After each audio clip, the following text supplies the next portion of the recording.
Copyright issue के चलते इस सीरीज में मैं एक भी वीडियोस या फिर फुटेजेस यूज नहीं कर सकती हूँ एक्सप्लेनेशन के दौरान, तो आप इसे एक ऑडियो बुक की तरह सुन सकते हो। बाकी मैंने स्टोरी बहुत अच्छे से कवर की है एक्सप्लेनेशन में, ताकि आपको कोई भी प्रॉब्लम ना हो समझने में। So hey everyone, welcome back to the channel. And आप लोगों के डिमांड में मैं लाई हूँ K drama when the phone rings episode 4। And thank you यार, आप लोग कितने सपोर्टिव हो। मुझे लगा नहीं था कि एपिसोड 3 आप लोगों में से कोई भी देखेगा भी, लेकिन बहुत लोगों ने देखा भी है और प्यार भी दिया है। और आपने मुझे बहुत अच्छे से बोला है कि ऐसे ही मैं सीरीज को कंप्लीट कर सकती हूँ, तो मुझे तो कोई प्रॉब्लम नहीं है ऐसे करने में। आपको थोड़ी सी दिक्कत होगी, लेकिन हम मैनेज कर लेंगे और मैं बहुत अच्छे से डिटेल में ना आप लोगों को समझाऊंगी। आई होप आपको कोई प्रॉब्लम नहीं होगी। तो एपिसोड 4 की शुरुआत होते ही हमें सियोन को दिखाया जाता है। वो मिनिस्टर के साथ एक परेड में था और वो उसके दादाजी थे। तो वहाँ पे उसे कॉल आता है हॉस्पिटल से, मतलब हुईजू के डैड के नर्स ने उसे कॉल किया था और सब कुछ बताया था कि हुईजू के डैड के साथ क्या हुआ है और हुईजू यहाँ पर है। फिर उसे मिनिस्टर ना अपनी वीआईपी कार अपने प्रोटेक्शन के साथ देते हैं। फिर वो वहाँ से जाता है और हुईजू को रास्ते में मिलता है। और फिर ना पुलिसमैन तो हैरान हो जाता है ये सुन के कि ये स्पोक पर्सन की वाइफ है। सियोन पुलिसमैन को बोलता है हुईजू को लेके अभी मैं घर जा रहा हूँ, उसकी तबीयत खराब है और आपके पास जाके ना केस फाइल मैं बाद में करूँगा। और एक रिक्वेस्ट है, प्लीज ये एक सीक्रेट है कि ये मेरी वाइफ है, किसी को भी पता नहीं चलना चाहिए। पुलिस भी इसकी बात मान जाते हैं। कार में चढ़ते ही ना हुईजू बहुत ही ज्यादा रोने लगती है। सियोन बहुत खुश होता है, उसने तो कभी भी हुईजू की आवाज़ ही नहीं सुनी थी। वो बोलता है तुम आवाज़ भी कर सकते हो, तुम्हारे नर्स ने मुझे फ़ोन किया था इसीलिए मैं आया हूँ।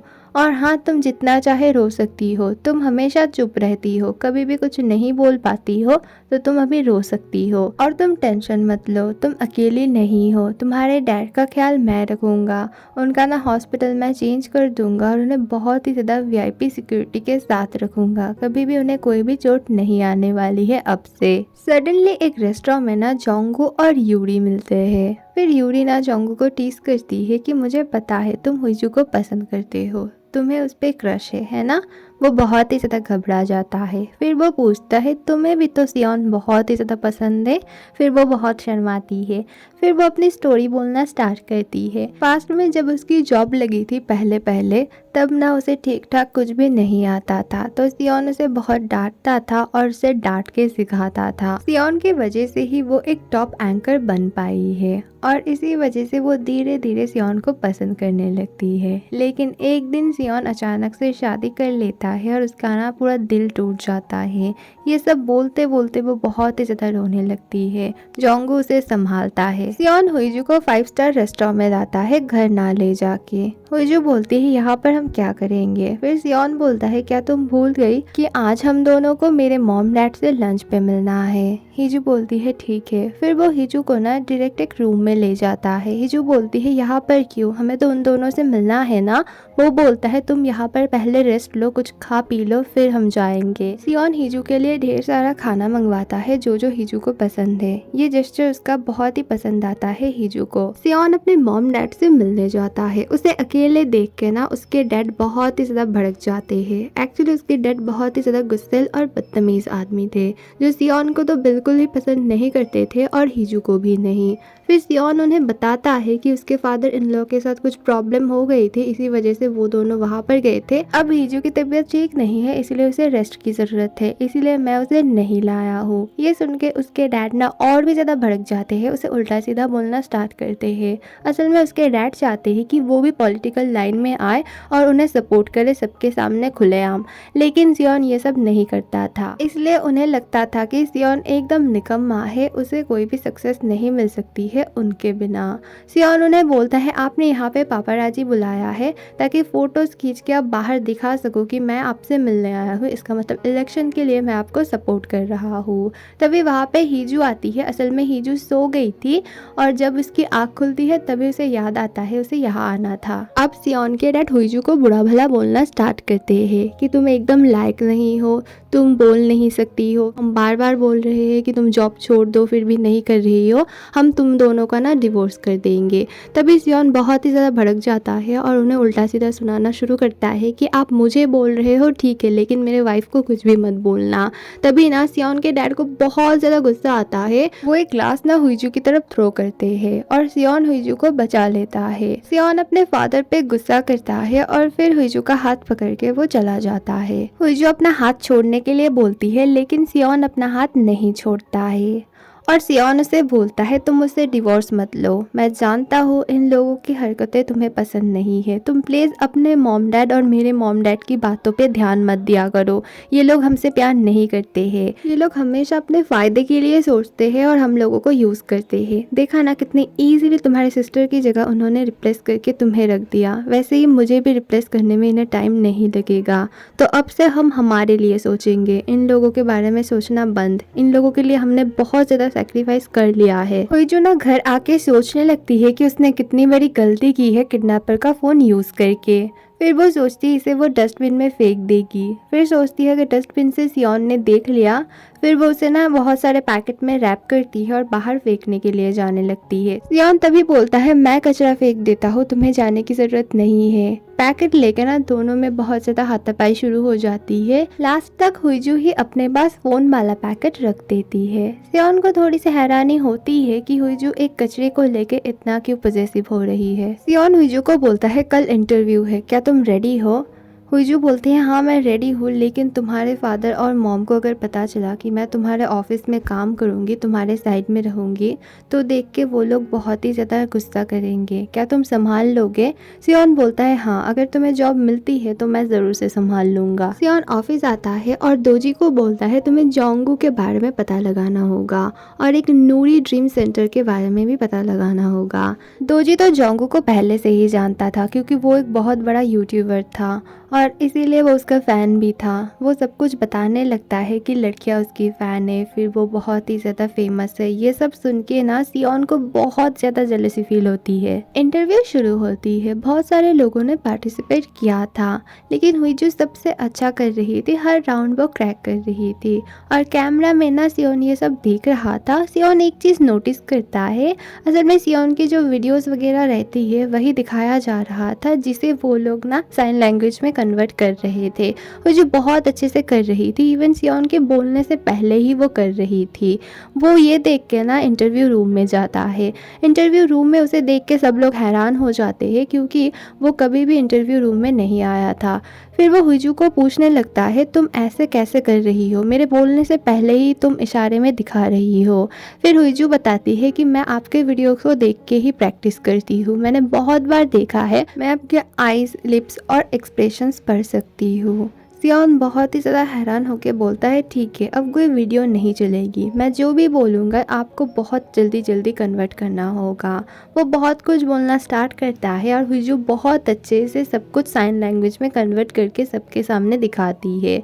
सब लोग बहुत ही ज़्यादा इम्प्रेस्ड होते हैं। सियोन अपने सामने से कुछ नहीं बोलता है, बोलता है बाद में रिजल्ट आएगा। सियोन पूछता है अगर हुईजू तुम्हें ये जॉब मिलती है तो तुम हमारे टीम के साथ कैसे इंटरेक्शन करोगी? फिर वो बोलती है मैं आप लोगों को थोड़ा बहुत सिखा दूंगी कि कैसे साइन लैंग्वेज में बात करते हैं। सियोन समझ जाता है कि हुईजू कितना टैलेंटेड है और कितना हार्ड वर्क करती है और कितने अच्छे से उसने प्रैक्टिस किया है उसके हर एक वीडियो को देख के। एयरपोर्ट में हुईजू की बहन इना को दिखाया जाता है। वो 3 साल बाद कोरिया लौटी थी और ये बात ना हुईजू को पता चल गई थी। उसे डर लग रहा था कि इना आते ही ना उसे रिप्लेस कर देगी क्योंकि दूसरों के सामने इना ही सियोन की वाइफ है, वो तो बस एक डमी की तरह यूज हो रही है। सियोन ने हुईजू के डैड का हॉस्पिटल चेंज कर दिया था, बहुत ही बड़े हॉस्पिटल में उन्हें रखा था और बहुत ही अच्छे से रखा था और सियोन उनसे मिलने भी आया था। ये सब जान के ना हुईजू बहुत ही ज्यादा खुश होती है और वो अपने डैड को बोलती है शायद वो इंसान अच्छा है। उसके डैड बोलते हैं हाँ वो बहुत अच्छा है, उसने बोला है कि वो तुम्हारा और मेरा ख्याल रखने वाला है। सियोन के ऑफिस के सारे टीम मेंबर ना उसे रिक्वेस्ट करते हैं कि वो हुईजू को ही सिलेक्ट करे क्योंकि कि हुईजू उन्हें बहुत ही ज्यादा पसंद आई है। सियोन अचानक सबके सामने बोल देता है कि हाँ हुईजू मुझे भी पसंद है, और ये सुन के ना पूरी टीम बहुत ही ज्यादा शर्माने लगती है। सियोन हुईजू को बचपन से ही जानता था, उसे पास्ट की बातें याद आती है। पास्ट में एक दिन पार्टी हो रही थी, वहाँ पर ना हुईजू की फैमिली थी, फिर सियोन की फैमिली थी, मतलब सारे हाई प्रोफाइल फैमिलीज थी। बड़ी वहाँ पर पार्टी में बहुत मजे कर रहे थे, लेकिन बच्चों पे ना बहुत ज्यादा प्रेशराइज कर रहे थे परफेक्ट बनने के लिए। जैसे कि सियोन को सुशी खाना पसंद नहीं था, लेकिन उसे उसकी मॉम ना जबरदस्ती सुशी खिलाने की कोशिश कर रही थी, हालांकि मुंह में लेते ही वो फेंक रहा था।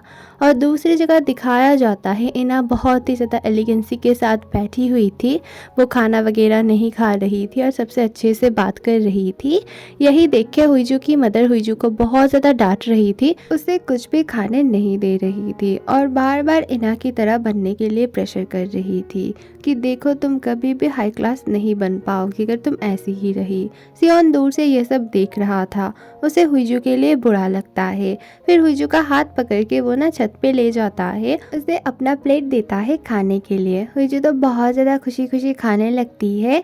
फिर सियोन उससे उसका नाम पूछता है, लेकिन हुईजू तो बात नहीं करती थी, इसलिए वो हाथ पे ना इसे लिख के बताती है और सियोन पढ़ के समझ जाता है कि उसका नाम हुईजू है। प्रेजेंट में सियोन ये सब सोच के ना खुश होता है, उसे हुईजू के लिए प्राउड फील होता है कि हुईजू कितनी छोटी थी अब कितनी बड़ी हो गई है और कितना टैलेंटेड है वो। सियोन को पता चलता है कि जोंगू कुछ दिनों के लिए यूरी के टीम के साथ काम करने वाला है, इसलिए वो यूरी को कॉल करता है और जोंगू के बारे में पूछने लगता है। यूरी बोलती है ज्यादा तो कुछ पता नहीं है, लेकिन वो एक ऑर्फन है और वो ना एक नूरी ड्रीम सेंटर नाम करके ऑर्फनेज में रहता था। हुईजू के स्टेप डैड ने एक पार्टी थ्रो किया था, वहाँ पर बहुत सारे एलिट पीपल आए थे।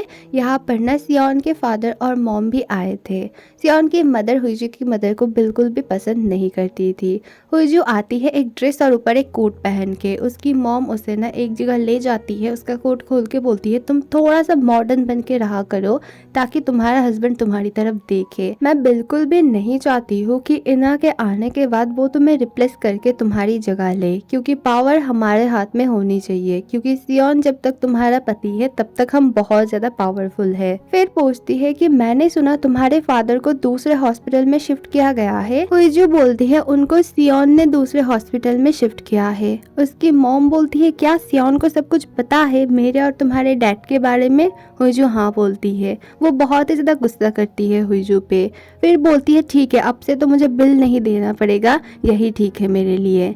हुईजू बहुत ही ज्यादा दुखी होकर बोलती है आपने एक बार भी नहीं सुना कि उनके साथ क्या हुआ था? वो बोलती है मुझे कोई भी फर्क नहीं पड़ता है। हुईजू वॉशरूम के अंदर थी, बाहर दो लड़कियां ना हुईजू के बारे में बहुत ही ज्यादा बुरा भला बोल रही थी। वो लोग सियोन के फैन थे और उन लोगों को इना पसंद थी। वो लोग बोलते हैं हुईजू हमेशा अपने सिस्टर के पीछे पीछे घुमा करती थी, वो हमेशा इना को कॉपी करती थी, वो हमेशा इना की तरह बनना चाहती थी। अच्छा हुआ सियोन की शादी इना से हुई है, हुईजू से नहीं, और हम तो हुईजू को बिल्कुल भी पसंद नहीं करते हैं। ये सब सुन के हुईजू को बहुत ही ज्यादा बुरा लगता है। वो बाहर जाके देखती है सियोन तो उन्हीं दोनों लड़कियों के साथ बात कर रहा था। ये देख के ना उसे सियोन पे बहुत ही ज्यादा गुस्सा आता है। हुईजू को याद आता है पास्ट में सियोन ने जब शादी के दिन उसे रिंग पहनाया था तब बोला था ये तुम्हारा नहीं है, इसे संभाल के रखना, जब इना आएगी उसे तुम्हें देना होगा, तब तक के लिए तुम इसकी मालकिन हो। हुईजू छत पे जाती है और बहुत ही ज्यादा ड्रंक थी। फिर वो किडनैपर का फोन निकालती है और ना चाहते हुए भी वो सियोन को कॉल करती है। बोलती है तुम हुईजू को डिवोर्स नहीं देना चाहते हो, लेकिन इना के आते हुए ही तुम उसे रिप्लेस कर दोगे, क्योंकि इना तो सब तरफ से उससे बेटर है ना। हुईजू तो एक फेलियर है, उससे कभी भी कुछ नहीं होता है,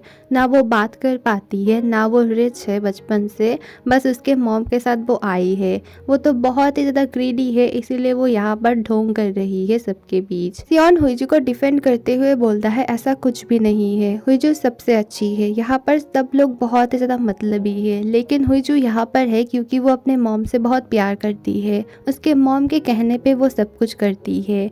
और हाँ, मैं कभी भी उसे डिवोर्स भी नहीं दूंगा और इना कभी भी हुईजू की जगह नहीं ले पाएगी क्योंकि हुईजू ही मेरी वाइफ है। सबको लगता है कि इना भाग गई है शादी से पहले, लेकिन मैं ही लास्ट इंसान था जिससे इना मिली थी और जिसने बात किया था। हुईजू बार बार पूछने लगती है इना जाने से पहले तुम्हें क्या बोल रही थी। सियोन कुछ भी नहीं बोलता है और सियोन बात करते करते ना छत पे चला जाता है और देखता है हुईजू के कान में फोन है। सियोन उसे हैरानी से देखता है। हुईजू भी बहुत ही ज्यादा डर जाती है। असल में सियोन को पता चल गया है कि हुईजू बात कर सकती है क्योंकि पास्ट में जब वो पुलिस स्टेशन गया था तब पुलिसमैन ने बोला था आपकी बीबी की बहुत ही ज्यादा तबीयत खराब हो गई थी कार में। फिर वो चिल्लाने लगी, फिर हमें कार रोकना पड़ा।